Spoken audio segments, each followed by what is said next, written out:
Shalom, saudara-saudari umat beriman yang terkasih.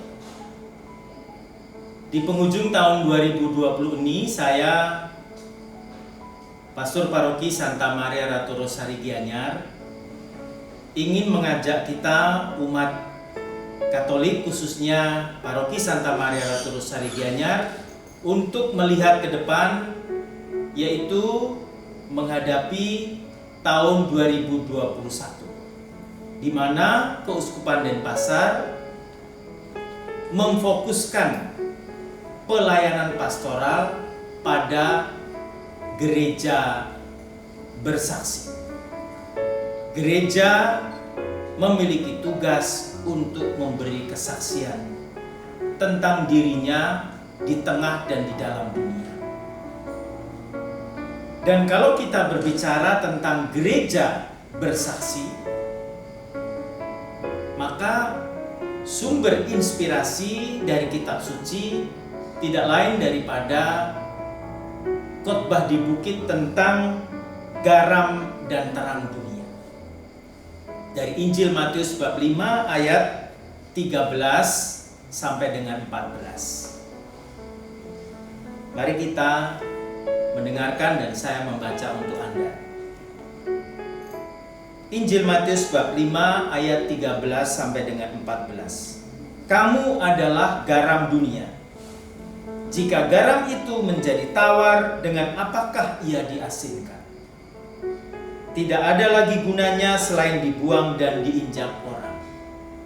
Kamu adalah terang dunia. Kota yang terletak di atas gunung tidak mungkin tersembunyi. Lagi pula orang tidak meletakkan pelita lalu meletakkannya di bawah gantang. Saya ulang, lagi pula orang tidak menyalakan pelita lalu meletakkannya di bawah gantang, melainkan di atas kaki dian, sehingga menerangi semua orang di dalam rumah itu. Saudara-saudari yang terkasih, tahun 2021 adalah tahun gereja bersaksi.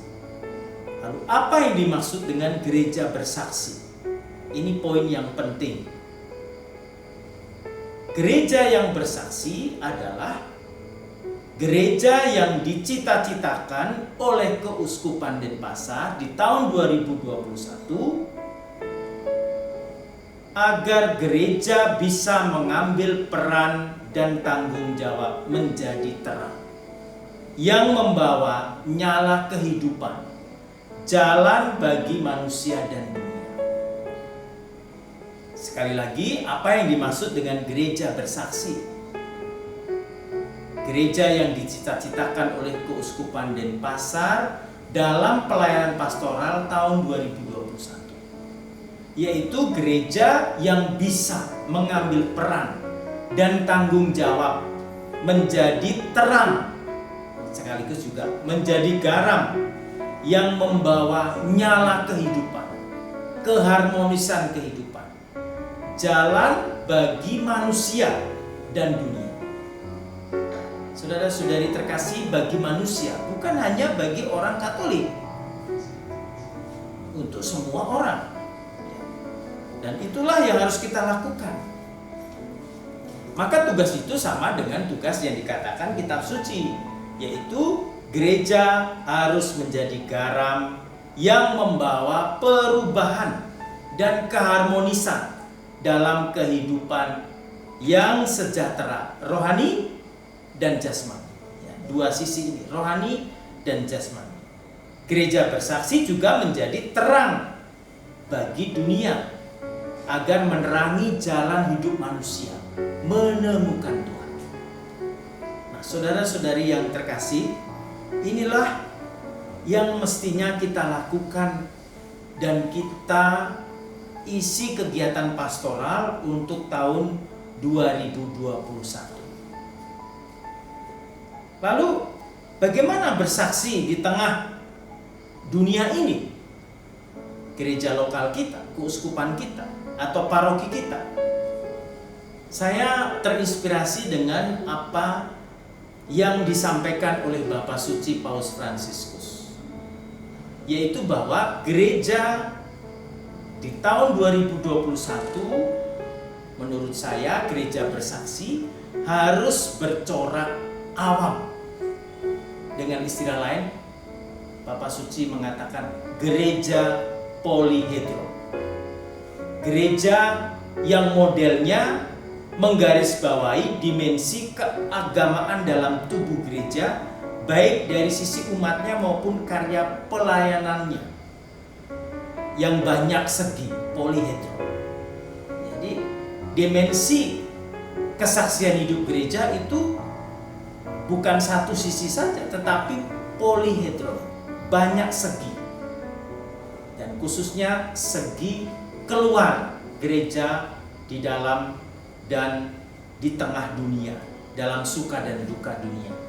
Ingat dokumen Konsili Vatikan yang kedua tentang Gaudium et Spes, suka dan duka ya menjadi harapan juga bagi suka dan duka hidup gereja.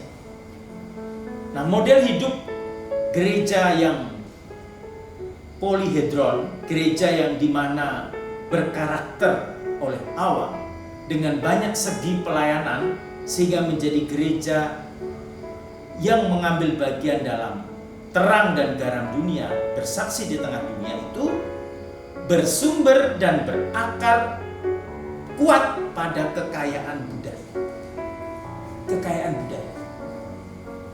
Cara hidup dan pandangannya yang dibawa oleh masing-masing individu serta komunitas dalam gereja. Bagi saya, gereja itu harus berdiri tegak, mewarnai berdasarkan di mana dia berada, yaitu budaya.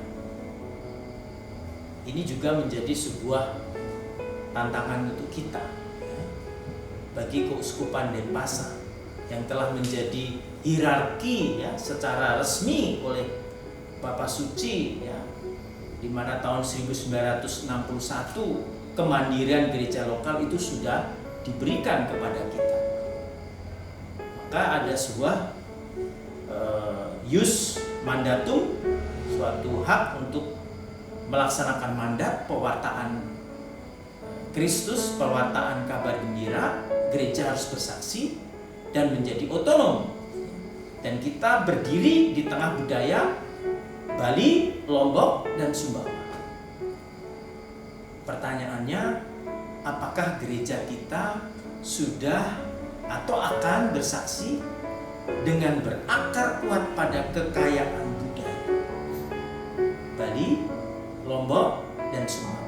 Ini pertanyaan besar yang harus kita jawab.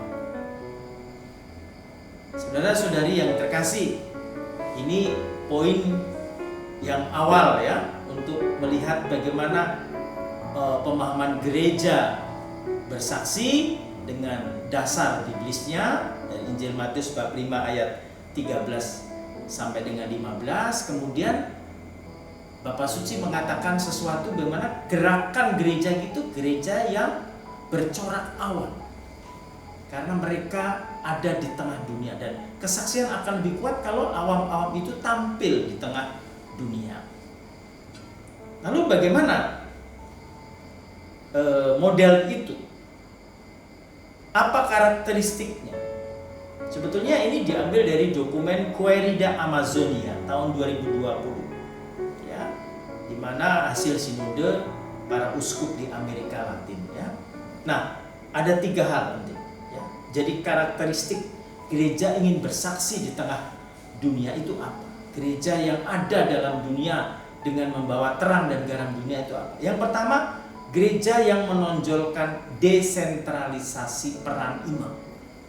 Jadi saya yakin yang dimaksudkan di sini dalam dokumen Querida Amazonia itu adalah gereja di mana awam itu berperan, tidak sentralistik kepada imam, klerikalis, pastor sentris, tetapi kepada awam.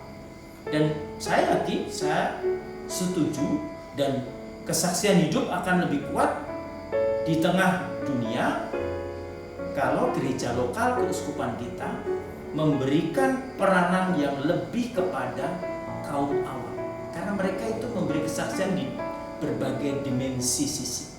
Kalau pastor cuma satu, saya sendiri satu, tapi umat awam kan ada 900-an mereka berkarya di tengah dunia dan langsung berhadapan dengan dunia. Maka gereja yang bersaksi menurut saya gereja yang harus bercirikan pada menonjolkan peran awam, atau dengan kata lain sedikit negatif, desentralisasi peran imam. Jadi semuanya nggak imam, semuanya pastor, enggak. Tapi awam pun bisa terlibat dan bisa berperan aktif. Yang kedua adalah gereja yang cirinya, gereja yang mementingkan heterogenitas daripada homogenitas. Heterogen, jangan sama tapi heterogen. Maka muncullah awam-awam dari berbagai suku, asal, kebudayaan yang mereka tinggal di sini, gereja yang universal tetapi tidak homogen, disamaratakan, tetapi heterogen. Kita harus bisa terbuka dengan karisma masing-masing, karunia dalam diri awam-awam ini. Saudara-saudara terkasih, saya yakin kaum awam berkat sakramen baptisan, mereka punya karunia, punya karisma. Bukan hanya pastor melalui sakramen tabisa, tapi mereka punya. Pertanyaannya adalah, kalau kita ingin melaksanakan pastoral dengan tema gereja bersaksi, apakah kita memberikan peran kepada anugerah karisma kaum awam dalam berpastoral? Jangan-jangan saya pastor membatasi mereka. Nah, ini tidak benar. Tidak benar. Mereka harus diberi kesempatan. Maka heterogenitas penting, pluralitas kaum awam umat itu penting, sehingga terjadi mosaik warna-warni gereja. Yang ketiga adalah memberi gereja, memberi ruang dialog dan kolaborasi. Dialog penting, ya. Dialog itu penting antara kita umat satu sama lain. Ada kolaborasi kerjasama. Bukan semuanya diambil kepada satu orang, tapi bersama-sama.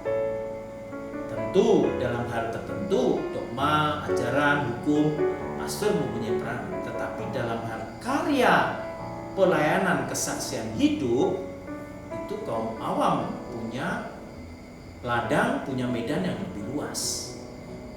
Dan dalam hal ini saya yakin juga imam harus juga terlibat dalam kehidupan bermasyarakat dengan warga umat di mana kita tinggal. Bali, Lombok, Sumbawa. Saudara-saudari yang terkasih, maka saya sebagai imam dan teman-teman saya sebagai imam, tugasnya apa? Tugasnya adalah memberi inspirasi, memberdayakan umat untuk berkembang, menyalakan karunia atau karisma yang ada padanya. Itu tugas imam. Bukan nutupin, bukan menghambat, tapi mengembangkan supaya kaum awamnya hidup. Dia bersaksi lebih banyak. Ya, ada peran yang diberikan kepada mereka. Pertanyaannya, saya dan Anda, para pastor, sudahkah memberi pemberdayaan dan inspirasi kepada awam supaya mereka berkembang? Ini yang penting.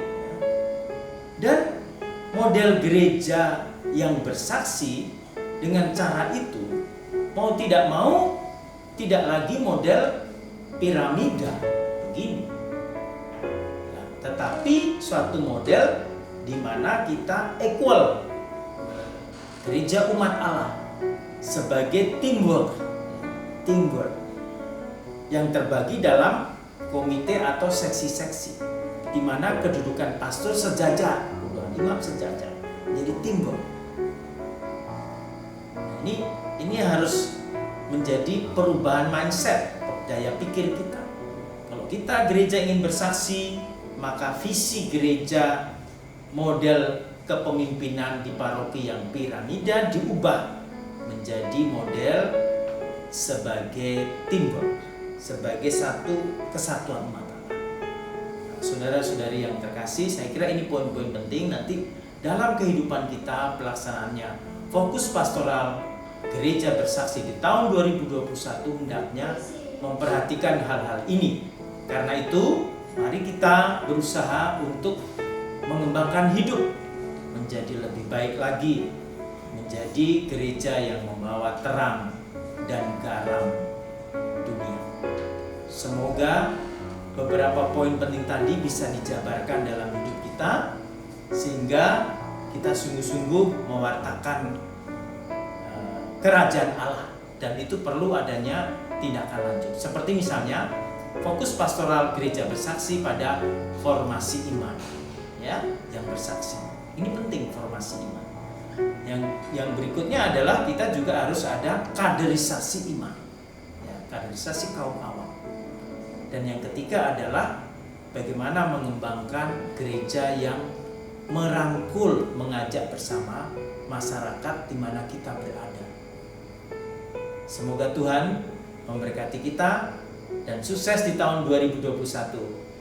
Gereja bersaksi Keuskupan Denpasar dan Paroki Santa Maria Ratu Rosari Gianyar. Tuhan memberkati. Amin.